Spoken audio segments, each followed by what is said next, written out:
Welcome to Writing Black Joy Season 2. I am Sophia Robinson, and I'm a writing coach and an editor and a story listener, as well as the producer of Writing Black Joy, a virtual space that celebrates, centers, and promotes the voices of Black writers and storytellers with joyful and uplifting stories. Here, you'll find conversations with some of my favorite Black writers and storytellers, learn more about their projects and the joy they're bringing into the world, hear more about their creative process, and find inspiration for your own creative ventures, as well as tips and strategies for writing poetry, blogs, creative nonfiction, fiction, plays, and so much more from all types of writers, as well as a sneak peek into the writing life. You could even find your next favorite writer, book, poem, play, or blog. And if you are a Black writer who is looking for a coach or an editor to help you bring your joyful story into the world, then click on my website below to find out how to work with me. In the meantime, let's go to today's guest. Today's guest is Gary Ware. Gary is many things, as you will hear shortly. A self-proclaimed creative catalyst and a corporate facilitator, to name a few. And he's soon going to be adding author to that list. He is also a master at play, and that is something that we dive into as we talk about his upcoming book, which is all about play. Gary and I talked about his writing process and how he completed his playbook as someone who has dyslexia and ADHD, and how he brought play into the process. He also talked about seeing the world as a proving ground versus a playground of possibilities, illustrations for a book that isn't a children's book, working with a graphic designer or a graphic facilitator, and the importance of collaboration in the book writing process. I hope you enjoy this conversation as much as I did. Hello, welcome back to Writing Black Joy. So glad to have you all here. Today I have my friend Gary Ware with me, who is the other Playmeister. I say the other because I had Jeff Harry with me in season 1. I'm going to drop his link to this episode in the comments. And I've got Gary with me, and these two are the people that I think of when I think about play. So I'm so happy to have Gary with me today. I'm going to tell you a bit about him, but just before we do that, you wandered on here and you're wondering, what is this? Writing Black Joy is a web series where I celebrate and center the positive and uplifting stories from Black storytellers, no matter what type of storytellers they are. It could be fiction, nonfiction, documentaries, plays, poetry, anything. So this is season 2. So glad to have you all here. And I want to tell you a bit about my guest, Gary, today. Gary Ware is the founder of Breakthrough Play, and he's a corporate facilitator, a keynote speaker, certified coach, and self-proclaimed creative catalyst. I do love people who are self-proclaimed anything, by the way. Gary has over 14 years of experience in the corporate world, holding various leadership positions.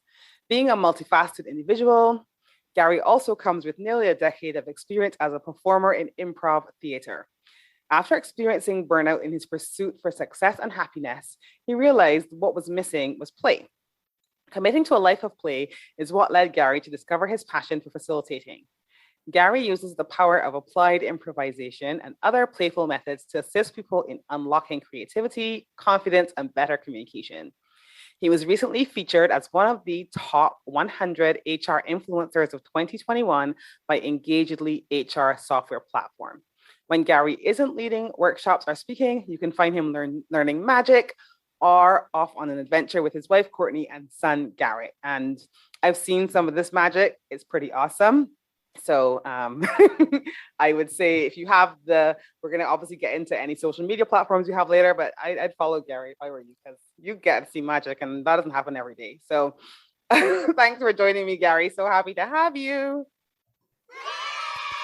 Yay. Oh, thank you so much for having me on. I'm so excited. Let's get into it. Yes, definitely. Now, I know that you have just finished the draft of this is your first book, isn't it?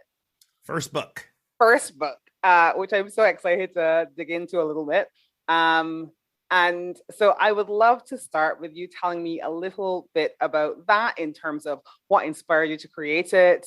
I know, I just read your bio and I heard a lot of things, but one thing we didn't hear was writer. So I'm wondering, what inspired you to write this book? What inspired you to decide, I think I'm going to do this crazy thing and write a whole book? So I never considered myself a writer per se. I am a storyteller. I love telling stories. I love helping people. As you mentioned in my bio, I'm all about helping people realize that the power of play is essential, especially in adults, and being more of the truest version of ourselves. Mm-hmm. Last year, I did a 30-day play challenge where yes, I helped fun. people, using little mini habits to incorporate the power of play into their lives. And after I was done with that challenge, a number of people had said, man, I wish I had a little keepsake so I can remember these practices. And the challenge, it wasn't like I just sort of whipped something together. It took a lot of time and effort of creating the content and all of these things. And someone said, you should put this into a book. Mm-hmm. And then I was thinking, interesting. I've never really thought about writing a book. And I always told myself, if the opportunity presents itself and I feel like this is a story that needs to be told, I am all about it. And so I have to stay true to my word.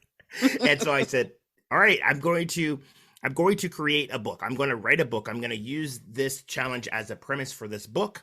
And it was one of those things where when you start putting things out into the universe, and the universe is like, yep, you need to do that, things just start showing up.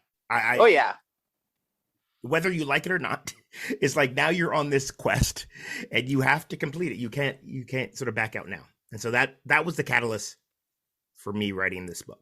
I love that. And I'd love to know, how did you bring the power of play into the writing process? Because the writing process can get so heavy. And I'd love to know if you were able to actually do that and bring that play side of you into the sort of discipline required to sit down and write word after word after word. Yes. And so growing up, I think this is one of the reasons why I was a little sort of opposed to writing a book, to that very point of the writing process. The writing. Sitting down, putting pen to paper or, at a keyboard and typing things out.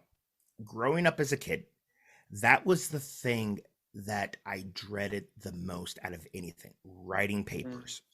A number of people know this about me, so it's not like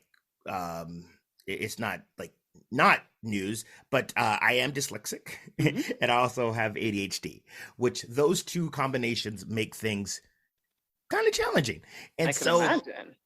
As a kid, that was the thing that, like, oh my God, it was just so painful, like literally painful, having to sit and get my thoughts together and somehow get it out so that it makes sense. And so the thought of writing a book was very daunting.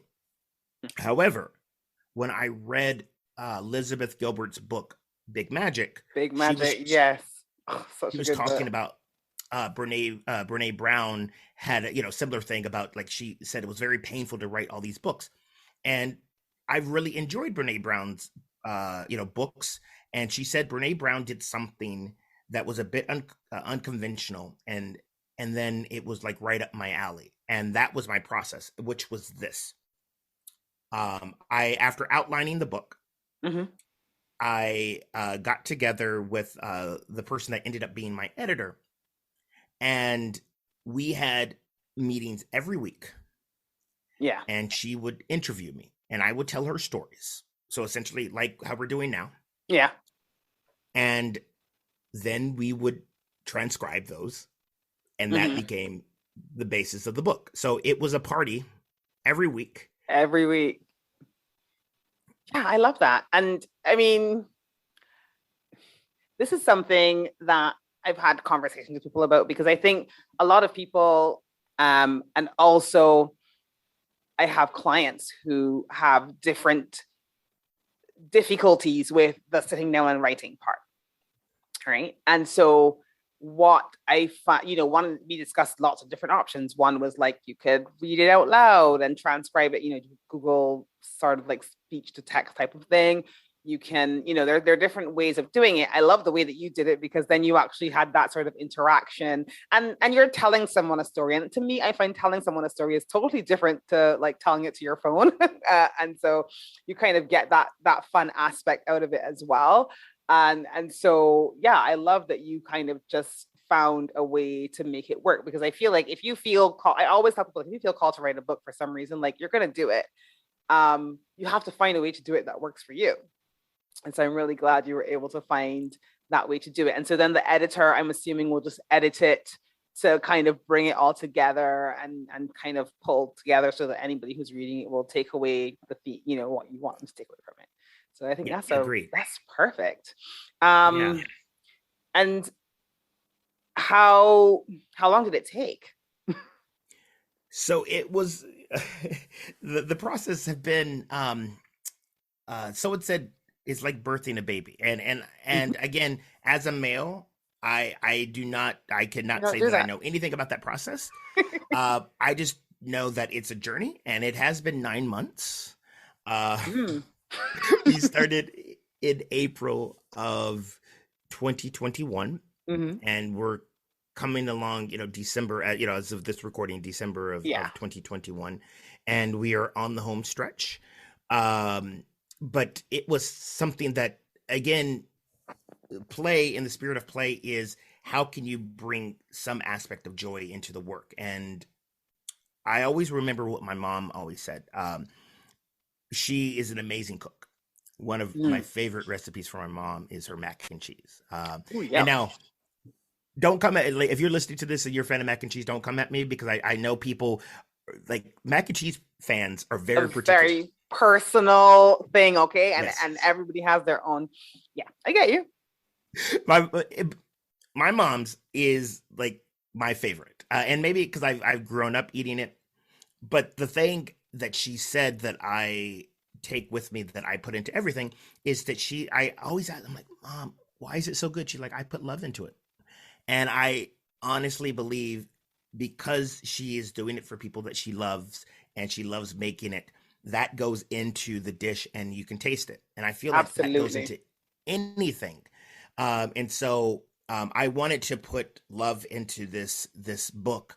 And so I wanted to find a way to bring some sort of spirit of play into it, unconventional way of doing it. And I did have to overcome, like, some of that inner critic of, this is not really writing a book, because, what they say about authors, they sit down, I'm like, you know what? Shut up. This is a story that needs to be told. Yes. And, we're going to do everything necessary to get this out into the world. And, so yeah, but the cool thing is, because it was something that was playful and enjoyable for me, I actually was looking forward to the meetings. And then in between the meetings, like, I would think of other stuff, and we had like a sandbox, if you will. Everything is like sort of playground metaphors and stuff like that. We had a sandbox where, as I was going through the week and we were working on a certain chapter and things would show up, I would go and put it in there, and then we would talk about it, and we would, like, get everything out. And yeah, we got all the stuff out. And then now we're in the challenging period, like the editing period, which, I'm not gonna lie, it has been challenging. I guess in a good way, because, since we're on this sort of like baby metaphor, you get attached to it, and, no one wants to hear that your baby's ugly. Not that anyone's said that my baby's ugly, but again, like, these are very personal stories to me. And then you get, all the not criticism, it's constructive feedback. Like, everyone that I put it out to and gave samples to give me feedback have, had nothing but praise. And I had to tell myself, they want this to be good too. Yes. So the suggestions that they're giving me is their way of saying, we want this to come out in the world. We want this to be the best potential product. Gary, you can continue to do better. Let's go. Yeah. And I think, this is, a conversation I have with clients, a conversation that I have had with other editors, is that when they're your stories, especially because they're so personal to you, there's a lot of background information you already have in your head. You already have all this knowledge. And sometimes the editor's job is to kind of bring that out. So when they're saying to you, like, we need more of this, or we need let's narrow in on this, or let's zero in on that, it's not, you have to realize, as this is not even a criticism. It's kind of like you've already traveled that journey in your mind. So you miss out stuff and you don't even realize, or you didn't kind of elaborate on something you don't even realize. And so the editor is going to be there to kind of make it exactly what it needs to be for the reader. And it's no reflection on your own ability as a writer or a storyteller or whatever the case may be. So, I hope you have someone, it sounds like you have somebody who's nice and compassionate, and I'm sure it'll be fine, but it can be a hard process, but it's so necessary. And I feel like that once you've done it, it makes it even better. Like, you'll be really pleased at how much better it comes out once the editing's been done. Yeah. So I'm super excited. And one thing my editor did, again, in the spirit of play, is she gave me challenges. So as she was going back and listening to the recordings and helping me craft the story, like you said, she would realize like something's missing. And it was great to collaborate with someone on it, because it was like in real time, I'm getting an outsider's perspective. Yes. And then they have questions of like, oh, this is missing. So then there will be a challenge for the week of, hey, Gary, you had mentioned this thing in your book. We need to go a little bit deeper. By the time we meet next time, could you do a little bit of research on it? Give me a few more concrete examples, and then we'll pick off where we left off. Like, I will, challenge complete, then, all right, we powered up. Next level. Yeah, next level. All right, next level, next chapter. So. Yes. Oh, that's perfect. That's such a good, I hope this is really encouraging for anybody who feels like they want to write a book and they're not, I always used to say, like, when I think of writers, I always imagine being out in the woods with, like, your typewriter and your glass of scotch. And I don't drink scotch. So I need to find another way to write this book.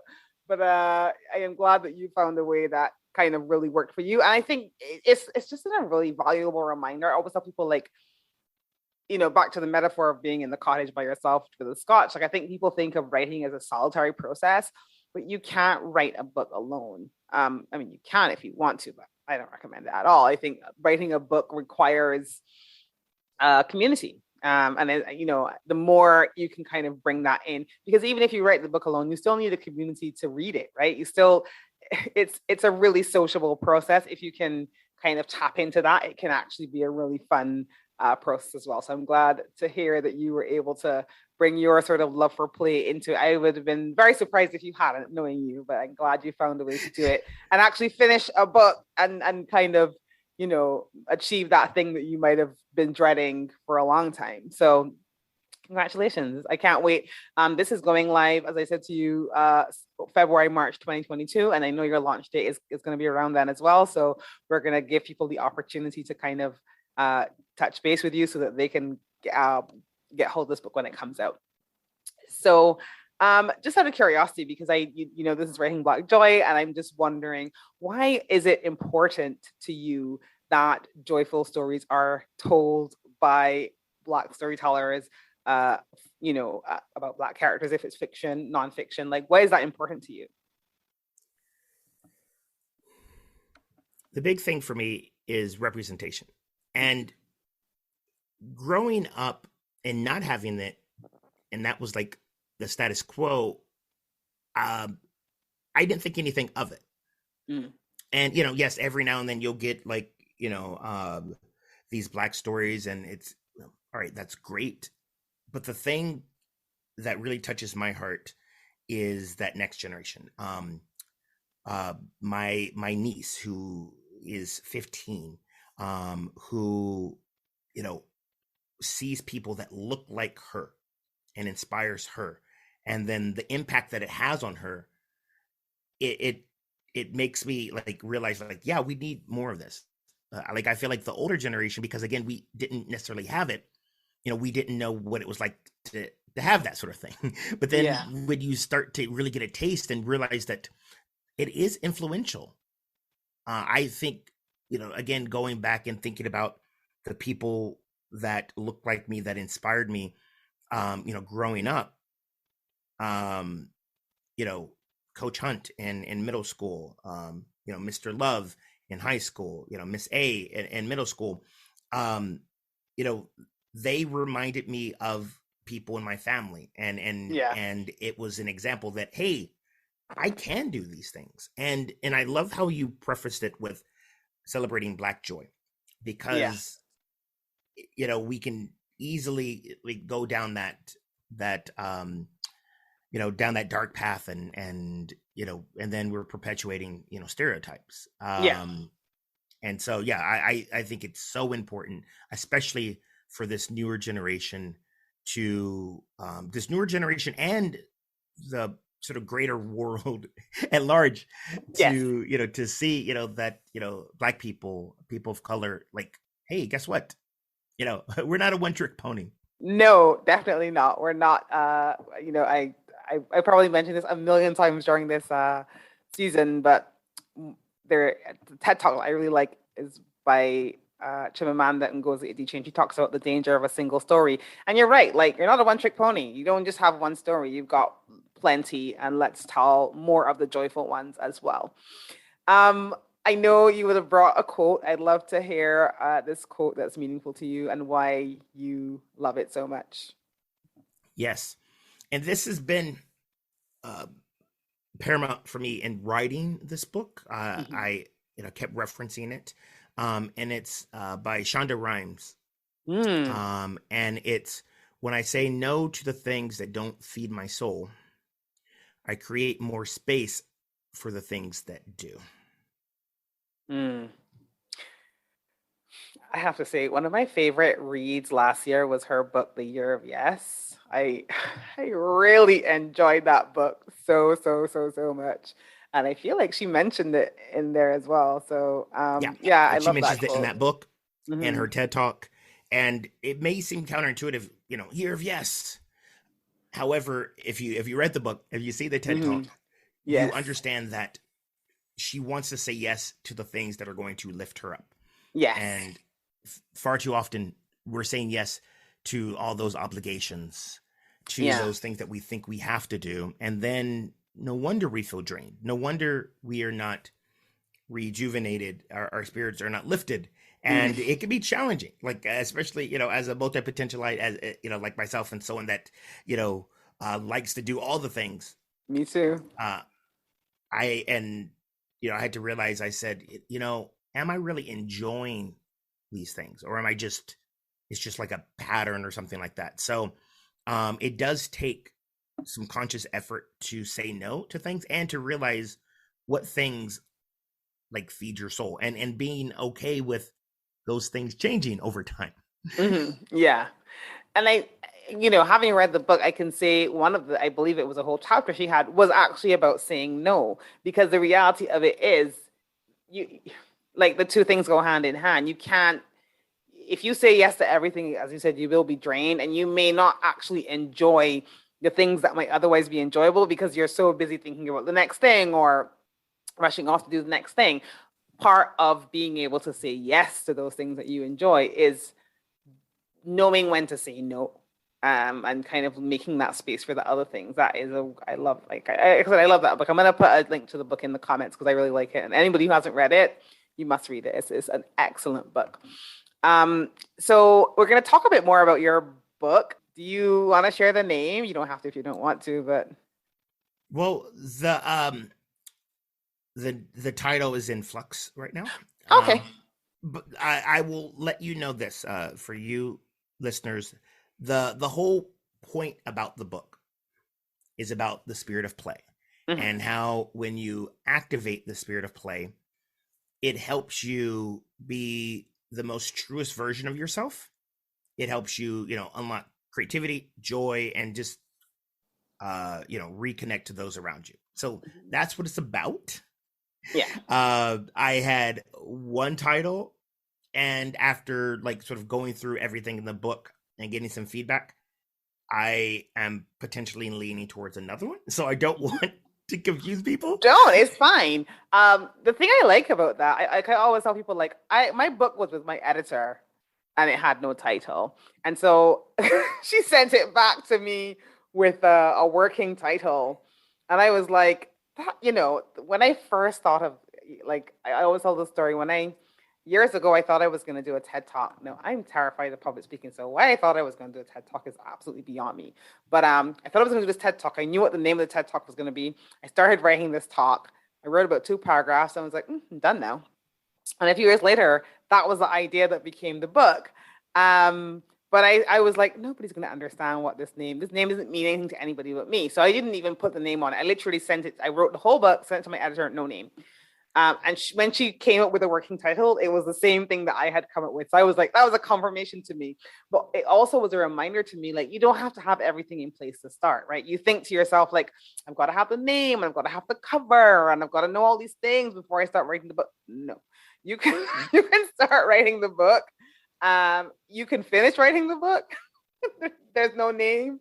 And I think that's kind of like a really good point to make, that like everything does not have to be in place for you to get started. Sometimes you start writing a book you think it's about one thing, and you get to the end and it's about something else entirely. And that's fine too.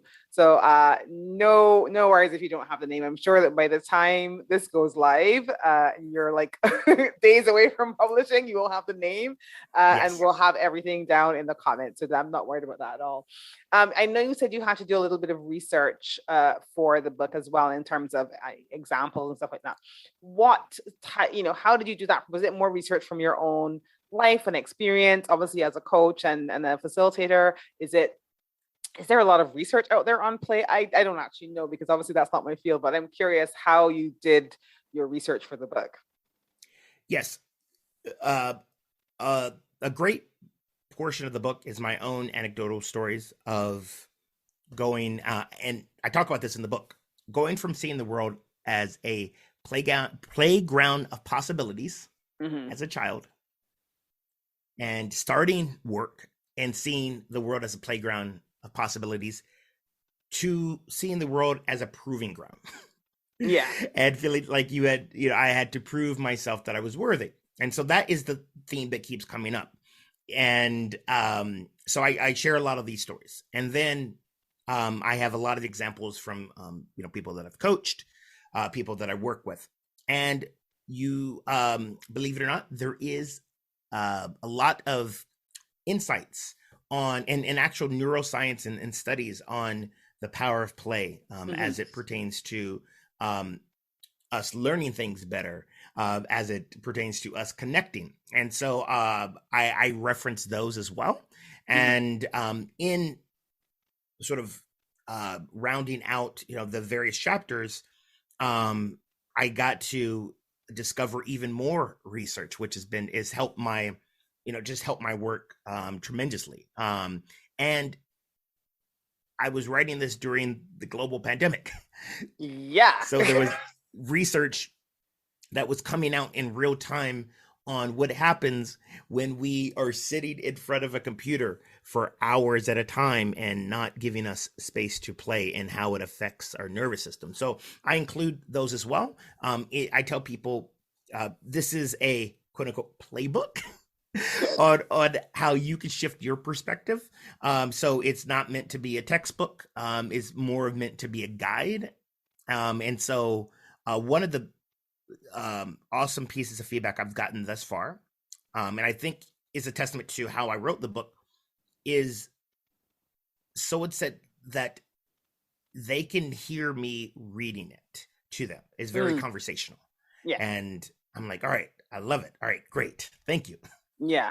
And I think that comes from exactly, as you said, how you wrote the book sometimes, because quite often people feel like they speak differently to how they write, especially if your writing was sort of developed at school and you have those sort of rules that you have to follow. I feel like a lot of people do find that disconnect. And so I love that you kind of just skipped right over that process and ended up with something that's really, really conversational. I just wanted to let you know how you can support us over here at Writing Black Joy. Firstly, you can join our Patreon community over at patreon.com/Sophia Robinson, and you'll find the link for that in the show notes. When you sign up over at Patreon to support us, you will get the opportunity to join our monthly group coaching calls and workshops that we'll be holding exclusively for Patreon supporters. So come on over and join the party. It's so much fun over there. Other ways you can support us: hit subscribe here on your podcast or over on the YouTube channel. You can also leave a podcast review, like our YouTube episodes, and share us with your friends. You can head over to our website and sign up for our mailing list, www.writingblackjoy.com. Also, follow Writing Black Joy over on Instagram at Writing Black Joy. All of these will be in the show notes.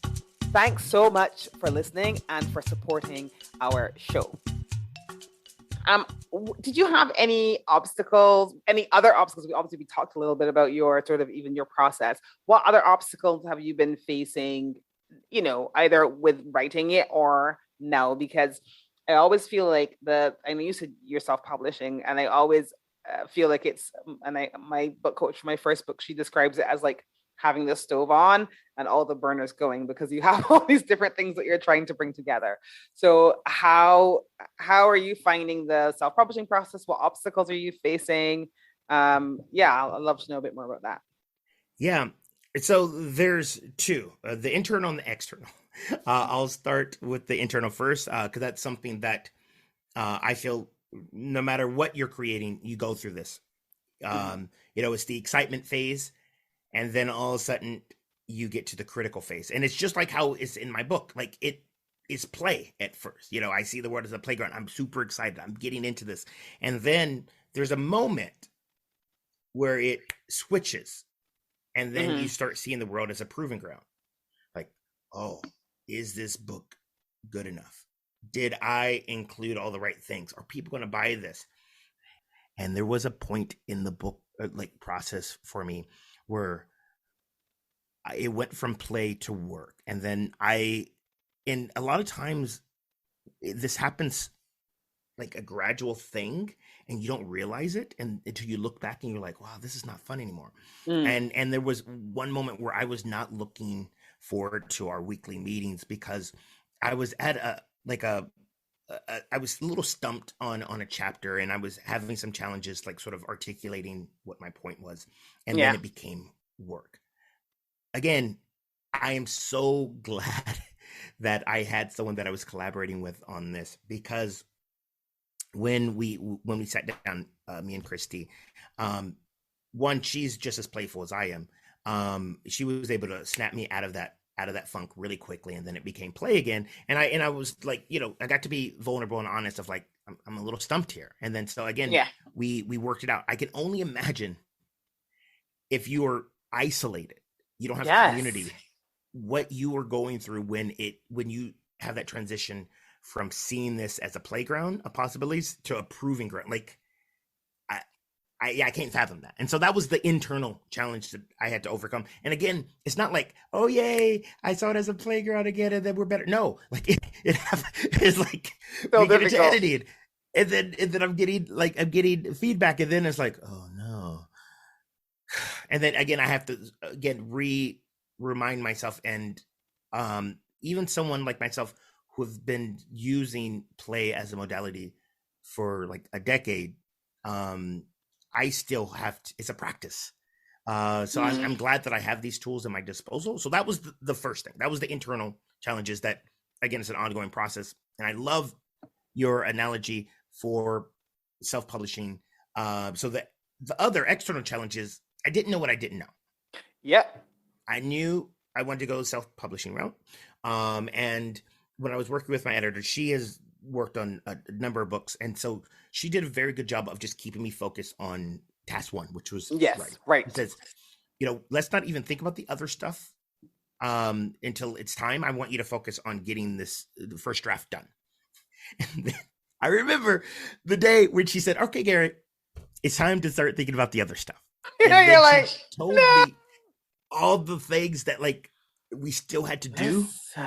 And I like became so overwhelmed so quickly, like of like, oh, we need to get someone to design the book, like in both like for paperback and for the Internal and EPUB, external. Mm-hmm. and then cover, and then we want illustration, so we need to make sure we get that, and then oh, by the way, we have to get the ISBN, and we have to do this and we have to do that, and then I immediately was like, oh my god. And aren't you glad you had already finished writing the book by that point? Yeah, right. And so again, like it goes back into like prioritizing and focusing on one thing at a time. And so again, when you work with someone that's a writing coach or you have community, they can talk you off the ledge. They can keep you focused, because again, if I wasn't, I would probably start researching some of these things, and then I'm like, oh my god, I have to do all these things, and I'm not finishing the manuscript. I'm doing the things that I think I quote unquote need to get done that are not a priority. They're not mission critical right now. And so we set a deadline. Hey, let's, by the end of the year, we want to get, the draft all tightened up and everything. And then come January, then we can start focusing on the second part, the launch and all of those things. And so that's kept me sane. Good. I'm glad to hear that. That was again a challenge, because again, I didn't know what I didn't know, and then it was a whole nother world to me. And so again, this is definitely a plug for people like you that have traveled this path multiple times and can guide you as a Sherpa on this journey. Yeah. Oh, definitely. And one thing I will say, like, kudos to your editor, because I think that is actually how I finished my book completely, is because I didn't know any of those things either until I was finished his draft. And I'm pretty sure, like, people talk about, like, you don't know what you don't know. I was like, listen, I'm kind of glad I kind of stepped forward into the darkness on this one, because if I had known what was coming, I'm not sure I would have been able to stay focused on finishing the book. I mean, I was really fortunate as well. I had a coach and an editor, and they were really good. But that's important. It is important to stay focused on writing the book, because anything can happen after that. I know that, sometimes people say, like, I'm going to self-publish my book in July, and sometimes I have to push it back to August or whatever. It's fine. It doesn't matter once the book is done, right? And so I love that she was able to really keep you onto that task, because anything can happen afterwards. Literally anything can happen afterwards. Once, you can have it designed, you can have it laid out for print, you can illustrations. I mean, let's talk about that, because I have a to-do list for the end of the year, and I've been dropping in random ideas. And one of the random ideas I dropped in was like adult books with pictures, because I don't understand why adult books don't have pictures in them. I was talking to, I guess, his episode maybe on before yours, Philip Robinson, and he wrote a book, a children's book for his daughters when they were younger, and we talked about illustrations and stuff like that. And now he's writing like an adult version of the same story that he wrote for his daughter.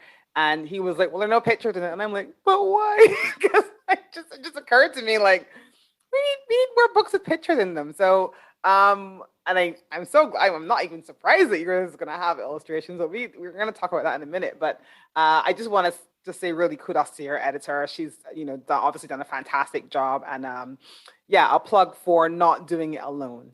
A plug for definitely not doing it alone, because I think it can be very overwhelming.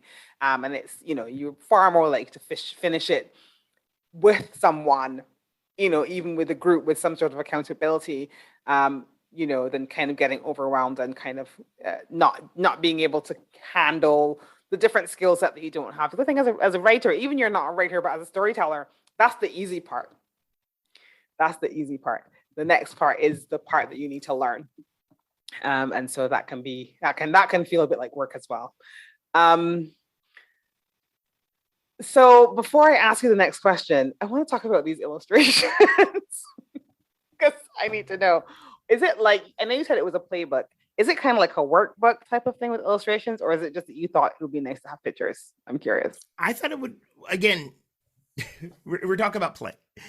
And I wanted it to be light, And so a friend of mine, again, like I said in the beginning, when I put this out into the world saying, hey, this is what I'm doing, there were people that stepped up and said, hey, how can I help? And one of the people that stepped up was my friend, Heather Willems. She is an amazing graphic facilitator. And we've collaborated on multiple projects. And her company, Two Line Studios, is the was pre-pandemic was the official graphic facilitator for like South by Southwest. So I'm getting like some top-notch graphic facilitators.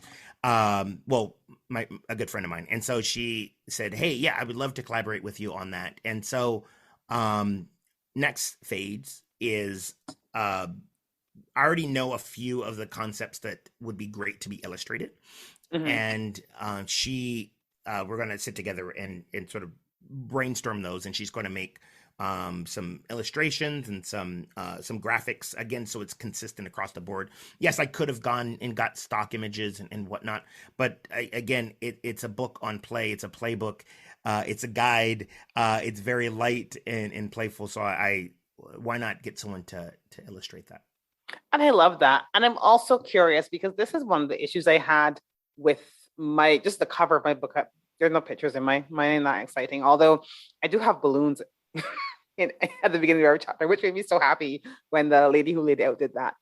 But how do you get the images out of your head and into the other person's ear? Because this was my problem. Like I as a writer, you think you'd be really good at that, but I feel like graphic people speak a different language. Like they're very visual, and I always remember having this experience before I self-published my first book. I had this idea that I was gonna combine some of my blog posts into a book, and I wanted a cover, and I hired someone online to do it. And I thought I'd sent them exactly what I wanted, and they sent back the cover, and it was exactly what I asked for, but it was not what I wanted at all. So I'm curious. I know you guys may not have started the process yet, but I'm curious, like, any ideas about how you're going to get, you're going to draw some sketches yourself? Like, how are you going to get it out of your head and into the graphic language? Yes. So I know, quote unquote, what I want. But to your point, there's a difference between when you hire someone and then it's almost like a short order cook, where you tell them, I want it to look exactly like this. And then they're like, all right, this is what you asked for. And it may not necessarily be what you need. And in the spirit of collaboration, I am open to sort of interpretation. And so I want to sort of talk it through and say, hey, look, I have this concept that I'm talking about in the book. It's a little bit complex. How can we help people see this in a graphical way? And trusting the artist to come up with something that is going to complement that. And it's back and forth. And yeah, it's a challenging process, of trying to, you're right. You have these words in your head and you want them illustrated. You want a graphical representation of that. What does it look like? Granted, I'm doing nonfiction, so a lot of the stuff that is going to be illustrated, are like sort of chart type stuff. But then there's some things that are like more of concepts, and so I'm excited to see what Heather comes up with. Yeah. One of the good things about working with a graphic facilitator is they are able to, in real time, do sketch notes that are, and you've probably seen these where, again, they have them like at South by Southwest, at, TED Talks, where it's someone's talk in a graphical diagram. I have seen it. It's amazing. So she has she has a superpower of doing that. So I'm confident that whatever I sort of throw her way, she can find a way to represent that in a graphic form. And I think that's a really valid point, in that having that collaboration and that trust with the person, because funny enough, the person who ended up designing my book cover was my best friend. Now, she is not a graphic designer, but she read the book, she knows me, and she kind of just came, she was like, I'm going to send you 20 ideas, pick your top 8. And then she took the top 8 and then she sent me 20 more ideas. And we just kept kind of back and forth like that. And eventually she found like the perfect one. But a part of that came from the fact that I trust her immensely to kind of interpret what she read, because she read the book. She had an early copy, and her knowledge of me and what I'm like, and, like, that's where the red balloon came from and all of that, because that was her kind of interpretation of what I was. And so I think what I'm hearing is like, you have that trust in this person to come up with their own ideas and then show you something that you might not actually have come up with yourself, but might be even better than anything you could possibly have come up with yourself. Because that was for me, when I had the internal layout of my book, I gave it to somebody, and she was collaborating with my book coach at the time. And I was just like, don't ask me any questions.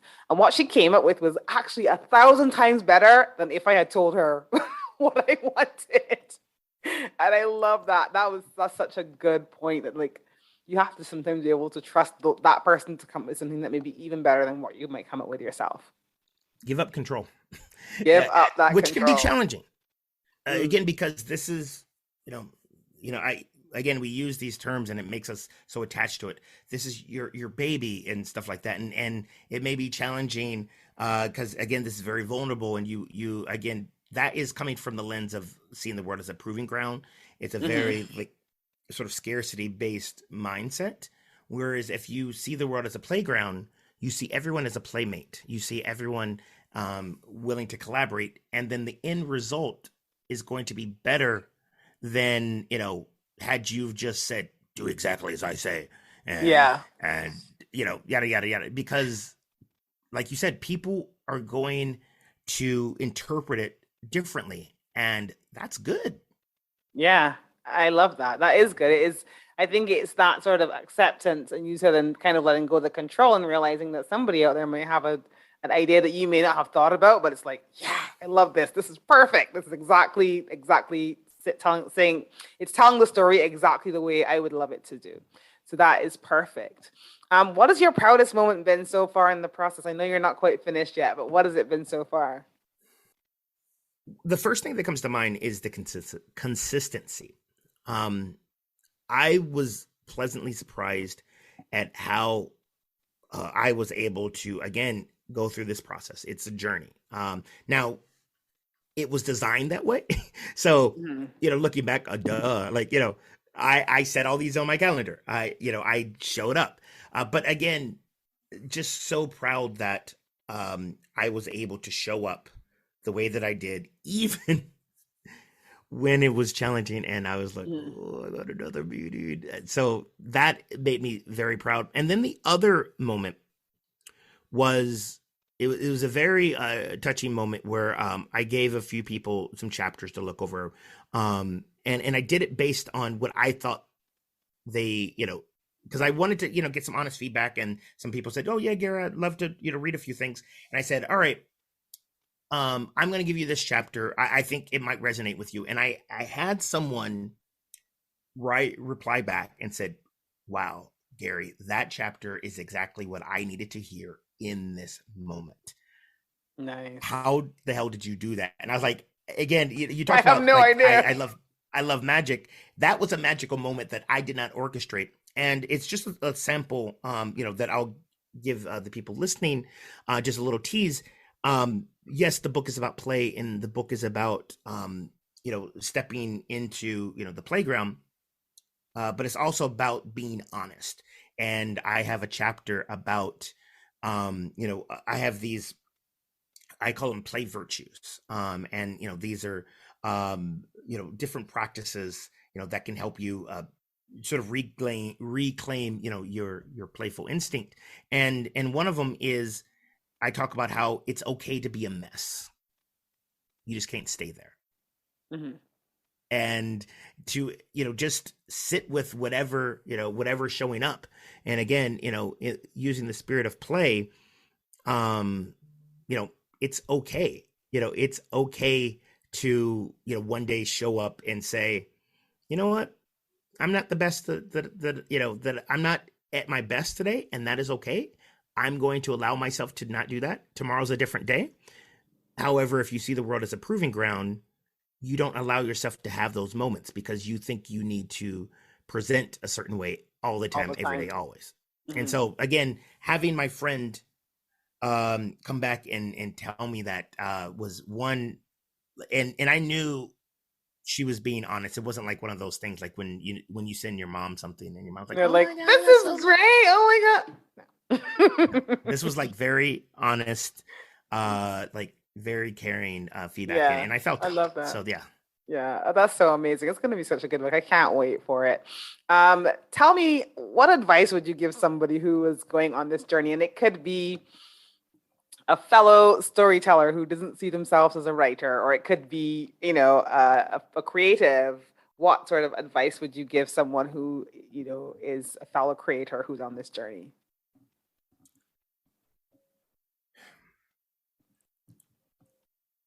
Your story needs to be told. And I know that is sounds cliche, and I know we have numerous people have said it. But imagine this. Imagine that you didn't tell this story. And imagine if it had the potential to help someone. Now, I'm not saying because it's a self-help book or something like that, but imagine, that it didn't have the potential to touch someone and bring them joy, and we lost that light because they didn't get a chance to hear that message. How would you feel? Yeah, That would crush me. So use that as inspiration to put your story out into the world. good. That is very good advice, I think. Um, so just to kind of get to the wrapping up point, what type of thing do you enjoy reading or watching or listening to? I'd love to know I know you may not be reading anything right now because you're in the middle of editing and writing, but in general, we know you like Star Wars. Oh, I knew Yes. that. What else do Yes. you like reading and watching and Uh, listening to? so I love fantasy. So as far as books and stuff like that, I love fantasy. I because again, I love magic. I'm a big fan of magic, and something that I'm reading right now that actually, like, I have this belief that anything that you like sort of steep yourself in like shows up in other areas. So a book that I'm rereading just because I was like, I just need to some light and just sort of take my mind off a thing. Mm. Is a book called The Night Circus by author Aaron Aaron Morgensen. Morgenstern. This is my favorite book of all time. Oh my Right? gosh. I The book is actually, amazing. oh, I gave that. My sister just finished it. The one I've got a sister who's very pregnant right now. By the time this comes out, she will no longer because she's due in January. But I gave it to her. Literally, I stayed up all night reading that book. That book is so good. Oh my Yes, gosh, The Night Circus. It's the best. Yes. it's an amazing book. And so get this. Not only do I have the book, the paperback that I'm reading, I also have the Audible version, and I'm listening to it as I read it because the narrator does like all these voices. And so, anyways, so I love allowing myself to sort of be transported into another world. Mm. And And I find that in stuff like that, like it shows up in my work. Like I tend to be a little bit more whimsical. I like to delight people and stuff like that. The mystery, mystique, and stuff like that just sort of shows up. Again, I have this belief that you are the average of the 5 people and things that you surround yourself with. So, so yeah, fantasy and adventure stuff like that, amazing.